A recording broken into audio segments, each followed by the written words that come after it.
Welcome everyone to another video of Vinyl Addict. This is Chili, and I am going to rank on this video all the studio albums from U2. Now before I get into this, please don't forget to hit the like button, comment on this video, share this video, and if you still haven't, please subscribe to my channel and hit the notification bell for updates. Okay, so with that out of the way, yes, I'm gonna just rank their studio albums. Now, their last album, which I did a review on, Songs of Surrender, I do not consider a studio album as far as it's not new material, it's just reimaginings. So I'm just doing everything prior to that.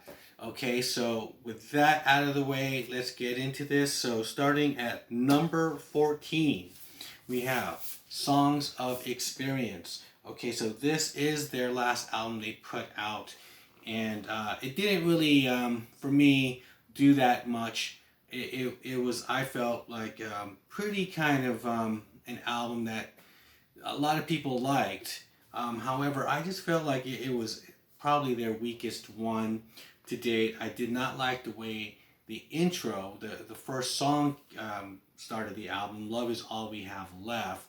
It was kind of a sleeper, and it had like this auto-tune thing on Bono's voice, and it seems like they were just trying these new latest and greatest tricks, and well, even the auto-tune by that time was kind of passe, but some of I'll just name some of the songs I did like.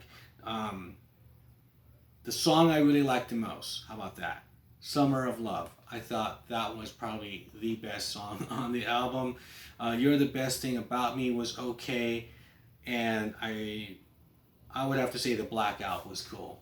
Everything else was just kind of like it was all right.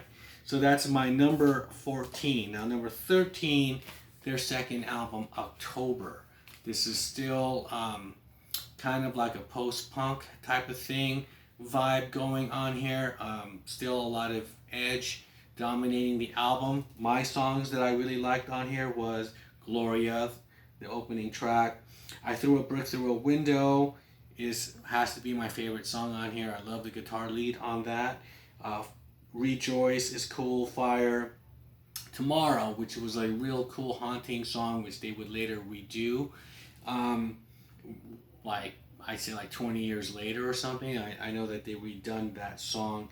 And Stranger in a Strange Land, really cool.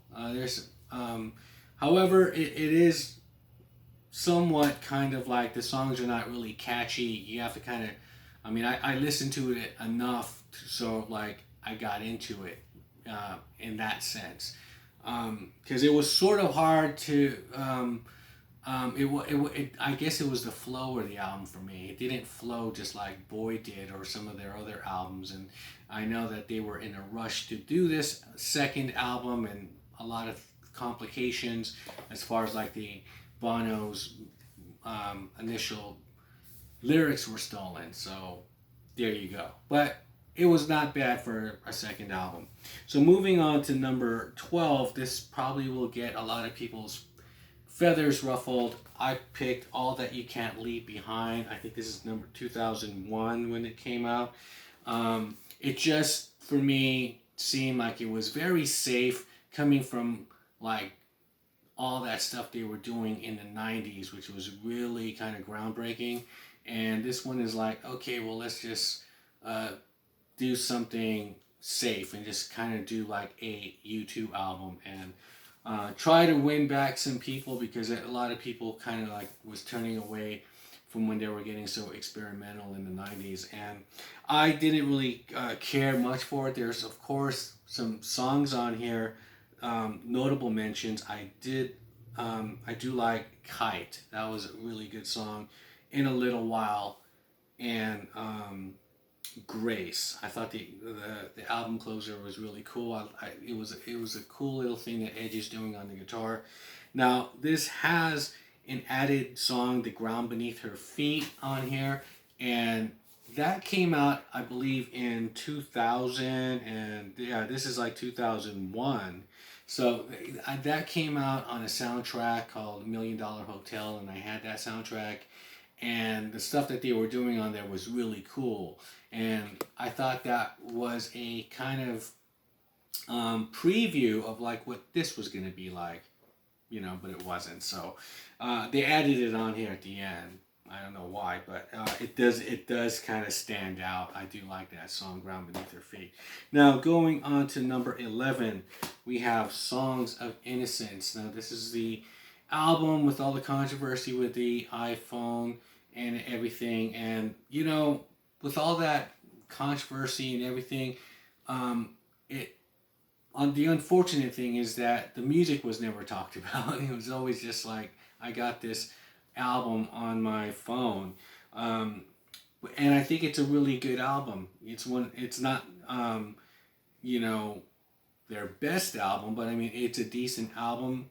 I do like Every Breaking Wave, which I thought was a really beautiful song on here.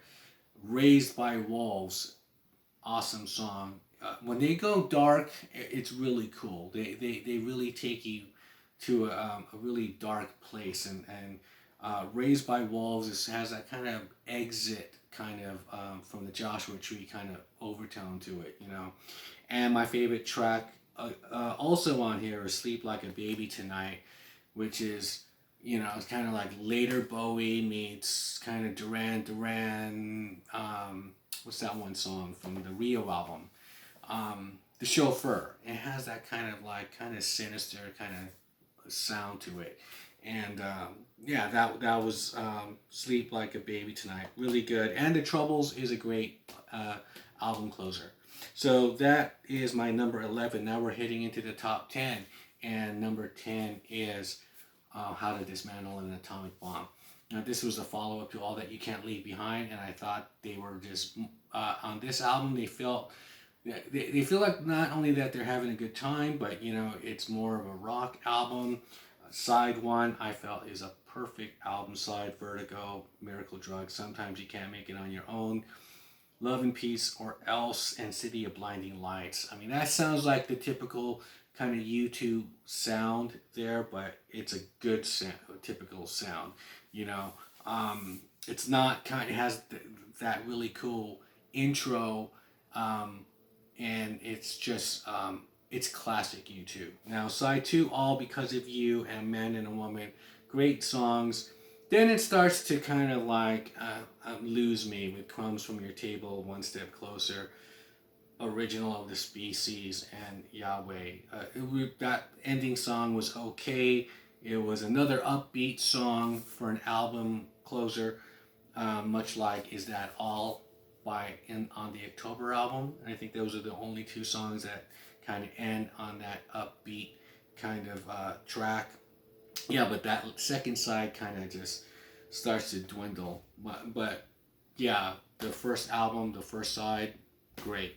Okay, so that's number 10. Now coming into number 9 is Pop from 1997, and this is electronica. I mean, they're just really, every album in their 90s were just really just different. I mean, and I thought there was their most, the period where they were just really just looking for different sounds and just trying out a lot of different things and really giving their listeners and their fans, something to look forward to. And they felt like this album wasn't that good because it was unfinished, or they were, they had to, the deadline for this and the tour was kind of colliding, and so they just kind of felt like it was rushed. And they remixed some of these songs for their best of compilation, like Discotheque and Gone, but I feel like they sound better on here. But my favorite songs on here is Do You Feel Love, Mofo is awesome, Staring at the Sun, Gone is probably the best song on here, next to Please. Gone and Please are like my favorites. So Pop, 1997, and that's number 8. No, number 9. Number 8 is Rattle and Hum. At first, I kind of had this ranked really low, but then, just kind of listening to these albums again, I was just like, okay, the studio stuff were great. The live stuff, I could do without. Some of them are okay. I thought Helter Skelter, as the first song on the album. That's okay. Some of it didn't age well, really good with me. The Silver and Gold and the Bullet the Blue Sky with Bono just kind of ranting and talking. It's just like that kind of lost me on there. But however, Hawk Moon 269, Desire, they're coming and doing this kind of like American rock and roll type of thing. Desire had the Bo Diddley thing going on, what Larry Mullen is doing. Angel of Harlem, awesome song with the horn section there. When Love Comes to Town with B.B. King. I think that was one of the highlights on here. Next to All I Want Is You, probably the best album closing track that they ever has made on an album. It was just epic. And the one thing is that they still had a U2 type song, that even though everything is kind of changing in a different direction, where they're recording in Sun Studios and whatnot, and but Heartland is still kind of like, okay, there's this U2 song that's just like, that is us, and it has the typical U2 sounds that you're familiar with. They will always kind of put one of those songs in here, and Heartland was one of them, and it was a really good song. But yeah, that is my number 8, Rattle and Hum. Now, number 7, we go to their third album, War. Now, after the whole Gloria October album, where it didn't really make an impact, this one they came back and they did sort of like arena rock or just big rock album. And the first track, Sunday Bloody Sunday, is a great album opener. However, I like the live version better. I always felt like it was kind of cluttered with the violins and everything like that. And Bono's voice is really coming into his own on here. The first 2 albums, he sounds like a total child, and his voice is really different. But this one is starting to be the Bono voice that we are kind of familiar with. Now, I Love Seconds, New Year's Day is great. Like a Song is awesome. Yeah, The Refugee. The drumming on here is probably Larry Mullen's best performance on here. His drums just stand out the most on here. Two Hearts Beat as One is great. Surrender is another great song too. So has Edge on the lap steel. And lots of great guitar playing by the Edge on here, and his piano playing on New Year's Day. Great album, War. Okay, so that's my number 7. Now, number 6. This may be a surprise for a lot of people, but you know what? I got No Line on the Horizon. I felt like this is probably their last best album that they put out, and it has with the team Daniel Lanois and Brian Eno. Now, this would have been a great album to put out instead of All That You Can't Leave Behind. You know, it just seems like they're just U2 being U2. They're not trying to win fans or trying to, put out kind of like on purposely commercial sounding songs. This is very much a conceptual album, it seems like, and even with the album cover, it's just, there's a lot of mystique and a lot of mystery to it. It's really cool. The opening song, No Line on the Horizon, is awesome. Magnificent. Moment of Surrender, probably their last best song that they recorded. Unknown Caller. They're kind of long too, these songs, which is really cool. I'll Go Crazy If I Don't Go Crazy Tonight. Get On Your Boots is probably the only song. It was the lead and single that was like, it was okay, but it wasn't, it's my least favorite song on here, but I think everything else is stellar. Stand-up comedy, great guitar riff there. Fez, Being Born, awesome song. This whole thing from top to bottom is good. That Get On Your Boots is probably the only thing that where it suffers. But now we're going to the top 5, and these are pretty much also just like pretty much perfect. So number 5 is their debut, Boy, and this album here really showcases the strength of the other 3 of Edge, Larry, and Adam. Bono's voice is kind of like it's okay. You know, it's good for this kind of music. You know, but like I said, that voice that we hear on War, and then everything else is like, you know, the voice. But this one here is like a little kid, and it sounds kind of weird. However, doesn't mean like the songs are not good, because side one is perfect. I Will Follow, Twilight, Ancot Dub, Into the Heart, Out of Control. Perfect album side. Stories for Boys, The Ocean, A Day Without Me, Another Time, Another Place, Electric Co, and Shadows in Tall Trees. I think my least favorite on here would be A Day Without Me. However, it sounds perfect, great when it's live. That was the thing about the early U2 stuff. Um, Sometimes they don't really kind of hit it in the studio, but they really sound great live, like Sunday Bloody Sunday. And another song, which would be for that example, is in this next album, is The Unforgettable Fire. And this is number 4. And the song Bad sounded really good live, and it didn't really sound as good on here on the album, but it's still a great song. But you know, this is somewhat like an artsy album. They were kind of calling it a sort of homecoming, Pride in the Name of Love. This is the first album I heard from them, and it's the first time I ever heard that guitar from The Edge on Pride in the Name of Love. And I said to myself, like, wow, I never heard a guitar sound like that. And then the next song, Wire, and The Unforgettable Fire, and there was just all this kind of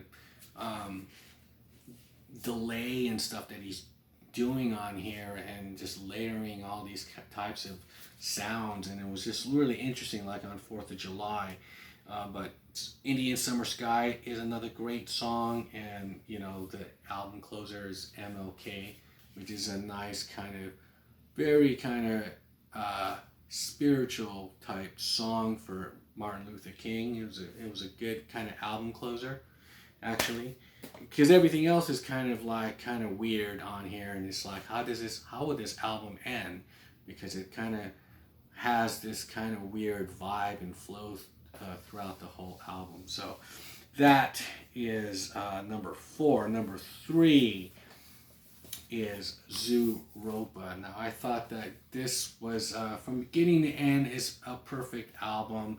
10 songs, and each song is totally different from the one you'll hear before it, you know, and the way it starts with Zooropa, and it was kind of like a 6.5-minute song, and it really grabbed the listener on here for me. It was just like they were just doing more kind of experimental stuff on here. And then the next album, they have an album after this called The Passengers, which they didn't use U2, they used this name, The Passengers, because it was way crazier than this. And they just said, well, we can't even put that one out as a U2 album, because, you know, Bono was saying it's just too out there. And this one was kind of getting really out there.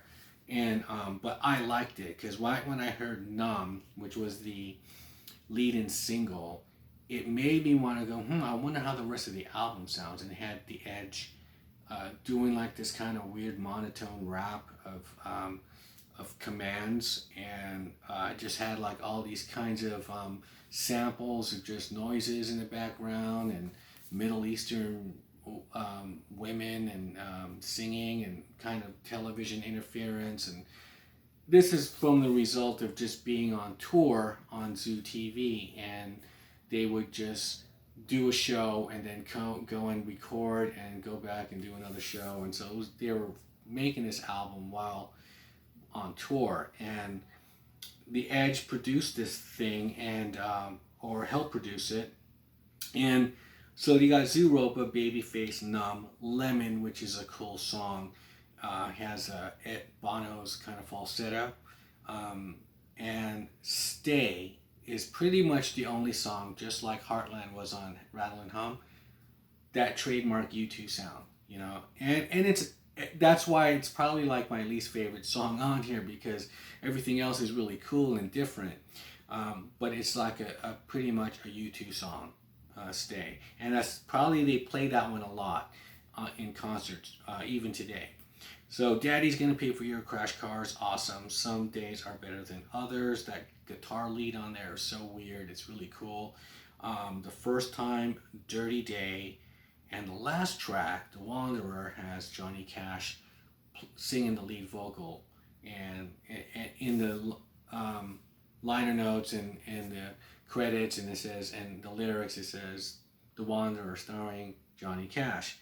And it has like this Depeche Mode kind of pocket calculator Kraftwerk thing to it, and it's a weird kind of quirky song with some heavy lyrics, of course. And who else to get to sing those for your album? I mean, that's pretty much where U2 were at the time. Like, well, let's just do whatever we want and just have Johnny Cash sing the last song. Why not? And they kind of do like this little faint background vocals on there, but yeah, Johnny doesn't steal the show. It's just like as if his voice was just used as another instrument because it sounded different. So Zooropa is number 3. Now, I guess these last 2 albums, I think a lot of people would think that this should be number 1, but I have it as the number 2 is the Joshua Tree. And, again, front to back, perfect album, right? Where the Streets Have No Name, Still Haven't Found What I'm Looking For, With or Without You, Bullet the Blue Sky, Running the Standstill, Red Hill Mining Town, In God's Country, Trip Through Your Wires, One Tree Hill, Exit, Mothers of the Disappeared. Now my favorite songs on here, Exit, One Tree Hill, Running the Standstill, With or Without You. I mean, In God's Country is great too, but overall, I mean, the whole thing is great, but those are my standouts. So the Joshua Tree, of course, we all know this one, my number 2, which brings us to number 1, Achtung Baby from 1991. To me, this is like their best album, and this was the follow-up pretty much, I guess after Rattle and Hum, but the Joshua Tree era. They pretty much came back with a 180 different band, different look, different sound, from top to bottom, front to back. Zoo Station, even better than The Real Thing, 1. Until the End of the World, my favorite song on there. My top favorite songs. Until the End of the World, Who's Gonna Ride Your Wild Horses, So Cruel, The Fly, another great song. That was the lead-in single, and it was just, when I first saw that and I first heard it, it was just like, this does not sound like U2, and then hearing the album too, it was just kind of, they just really reinvented themselves, and they just took it to a different place. Mysterious Ways, Trying to Throw Your Arms Around the World, great song. Mysterious Ways, that was great. I mean, it had that kind of funk vibe going to it, the wah that he's doing on there. Dance, they're kind of exploring dance music.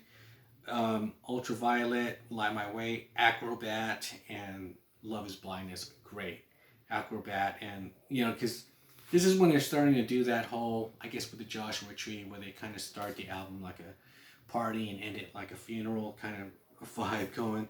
And these songs are perfect. And now this is the only one I feel that doesn't have a kind of U2 song on here that's kind of linking it all together like those other 2 albums I mentioned, like Rattle and Hum, how it had that trademark U2 song on there, Heartland, and Stay So Far Away So Close, that had that U2 sound on Zooropa. This one didn't have any of that. This was just everything from beginning to end was just a whole different sound and a whole different group, and it was just perfect.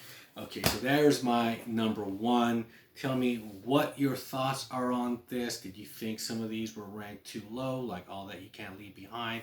Perhaps I should have been higher in the top 5. Leave me a comment below. And am I crazy for my ranking? And with that, I'll shut up and I'll see you guys on the next one. Bye.